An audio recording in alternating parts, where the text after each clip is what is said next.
Boa noite. Iniciaremos agora a apresentação do nosso trabalho integrador. O assunto selecionado foi o trigo. Vou falar um pouco sobre a estrutura do mercado. O trigo exige um mínimo de tecnologia para ser produzido, mas práticas promotoras e protetoras do potencial produtivo da lavoura precisam ser avaliadas de acordo com o retorno econômico que proporciona. Maior produtividade nem sempre se traduz em maior lucro no trigo, enquanto que rendimentos em grãos acima da média geralmente são resultados do investimento em insumos. Ou seja, a quantidade do trigo não é o fator predominante no mercado. O que interfere realmente é a qualidade do produto. Custos diretos e indiretos.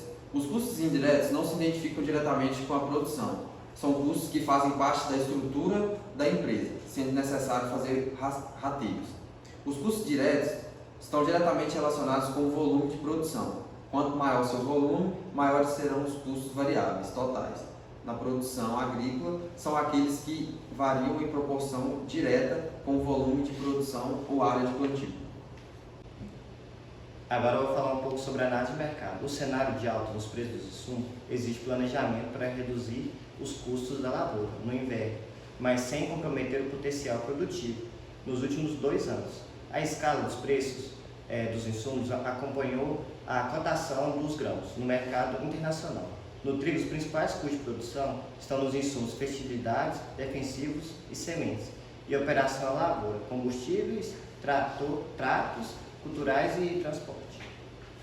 São aqueles que podem ser diretamente sem rateios apropriados aos produtos agrícolas, bastando existir uma medida de consumos, quilos, horas de mão de obra ou de máquinas, quantidade de forças consumidas.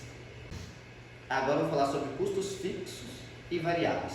Define-se custos variáveis com gastos que variam com a quantidade produzida em determinado período de tempo. Por exemplo, caso de sementes, fertilizantes e defensivos e etc. Custo fixo com custos que incorrem num determinado período de tempo, independente da quantidade produzida.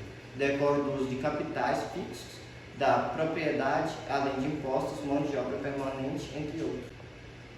Agora eu vou falar sobre investimentos.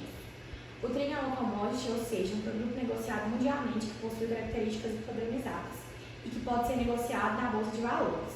O trigo é uma das mais importantes commodities agrícolas, utilizada em toda a economia global como alimento, ração animal, combustível, amido, papel, partícula e plástico.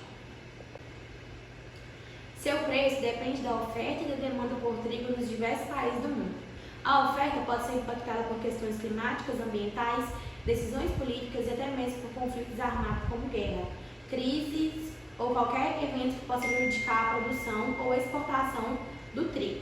Estoques de trigo, decisões relacionadas aos impostos, cotação das moedas também influenciam o trigo e todas as commodities. Produção de trigo no Brasil. No Brasil, as principais áreas de cultivo de trigo são o Rio Grande do Sul e o Paraná, tanto em área quanto em volume de produção. O tamanho da área plantada no país todo deve crescer em torno de 3%, com 2,8 milhões de hectares produtivos, ainda conforme a Conab. Importação.